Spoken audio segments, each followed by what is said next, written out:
Welcome to Penugonda Times News కు స్వాగతం సుస్వాగతం.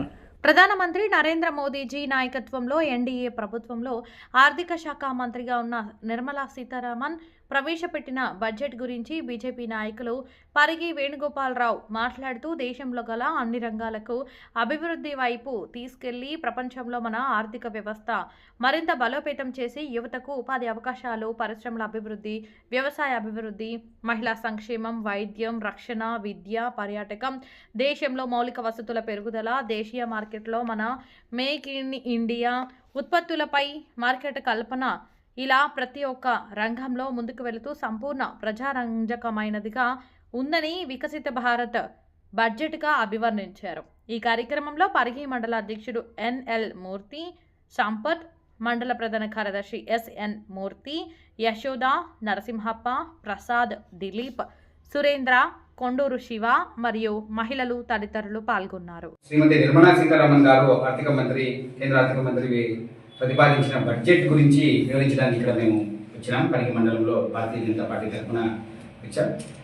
పరిగి వేణుగోపాలరావు నా పేరు. ఈ బడ్జెట్ ఏమైతే ఉందో 53,47,315 కోట్ల బడ్జెట్తో కేంద్ర ప్రభుత్వం భావి తరాలకు ఉపయోగమయ్యే రకంగా క్యాపెక్స్ ఇన్వెస్ట్మెంట్ అంటే క్యాపిటల్ ఎక్స్పెండిచర్ 12 లక్షల కోట్లు ఇచ్చి, యూపీఏ ప్రభుత్వంలో 2014లో ఉన్న 2 లక్షల కోట్ల క్యాపెక్స్ ఇన్వెస్ట్మెంట్ ఈరోజు 12 లక్షల కోట్లకు ఇచ్చి, మౌలిక సదుపాయాలు అయితే రైల్వేలు కావచ్చు, రోడ్లు కావచ్చు, ఓడరేవులు కావచ్చు, విమానాశ్రయాలు కావచ్చు, వీటిని క్యాపిటల్ ఎక్స్పెండిచర్ అంటాం. అంటే మౌలిక సదుపాయాలు ఏర్పాటు చేయడం దేశంలో కోసం చేశారు. దీన్ని మేము చాలా భారతదేశానికి ప్రపంచంలో మేటి స్థానంలో నిలబడడానికి ఉపయోగపడే బడ్జెట్ అని చెప్పొచ్చు. జనాకర్షక పథకాలు లేకుండా ఫ్యూచర్ కోసం చేసిన బడ్జెట్ అని కూడా మనం అలాగే చెప్పొచ్చు. ఇంకొక పాయింట్ ఏంటంటే ఫిజికల్ డెఫిషియెంట్ అంటాం. అంటే మనం 100 రూపాయలు మన దగ్గర ఇన్కమ్ ఉంటే మనం ఎంత ఎక్కువ అప్పు చేస్తున్నాం అనమాట. అంటే 9.2% ఉంది కరోనా టైంలో, అంతకుముందు కూడా. దాన్ని ఎప్పుడైతే ప్రతిపాదించిన ప్రకారంగా 2021 బడ్జెట్ ప్రతిపాదించిన ప్రకారంగా 4.2% తీసుకుని వచ్చారు.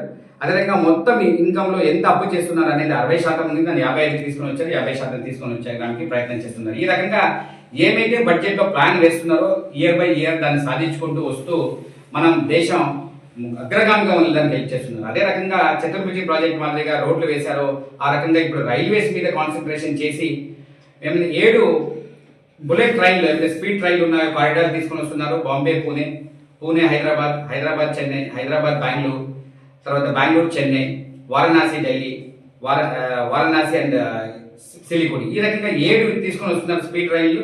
దీనిలో 3 ఆంధ్రప్రదేశ్కు, 5 ఆంధ్రప్రదేశ్ తెలంగాణ మీదుగా వెళ్తున్నాయి. ఆ రకంగా చాలా అభివృద్ధి జరుగుతుంది. ఇప్పుడు ఏమైతే మనం చూస్తున్నాం, వందే భారత్ లో కేవలం 6 గంటలు 7 గంటలకి హైదరాబాద్ పోతున్నాం. 1 గంట సేపులోనే బెంగళూరు నుంచి హిందూపూర్కి వస్తున్నాం. అది 45 నిమిషాలు అనంతపురం నుంచి బుల్లెట్ ట్రైన్ లో బెంగళూరు పోవచ్చు, 2 గంటల్లో బెంగళూరు నుంచి హైదరాబాద్ పోవచ్చు. ఈ రకంగా అభివృద్ధి జరుగుతుంది. ఎప్పుడైతే స్పీడ్ ట్రైన్లు వస్తాయో విద్య, ఆరోగ్యము మరియు వ్యాపారం కూడా అభివృద్ధి అవుతుంది. ముఖ్యంగా ఆంధ్రప్రదేశ్ ఏమైతే చేస్తున్నారనే విషయం చెప్తే, పోలవరానికి 3,320 కోట్లు, అమరావతికి 1,565 కోట్లు దీన్ని తీసుకుని వచ్చి మనకు ఇస్తున్నారన్నమాట. అదే రకంగా ఆంధ్రప్రదేశ్ విషయంలో ట్యాక్స్ విషయంలో 64,000 సెంట్రల్ గవర్నమెంట్ నుంచి వస్తున్న ఫండ్స్ కానీ 64,000 కోట్లు, 4.7% సెంట్రల్ గవర్నమెంట్ తో ఆంధ్రప్రదేశ్ వచ్చింది.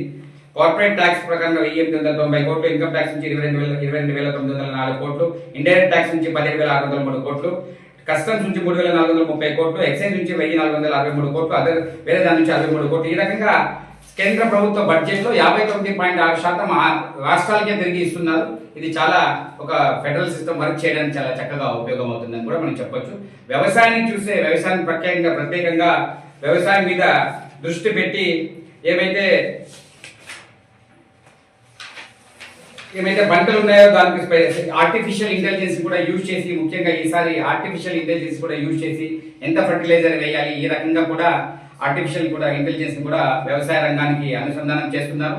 టూరిజం చేస్తూ మన అరకు కావచ్చు, పులికాట్ సరస్సు కావచ్చు, ఆంధ్రప్రదేశ్ లో ఉన్న దాన్ని ప్రత్యేకంగా ఫోకస్ చేసి దానికి ఫండ్స్ రిలీజ్ చేస్తున్నారు.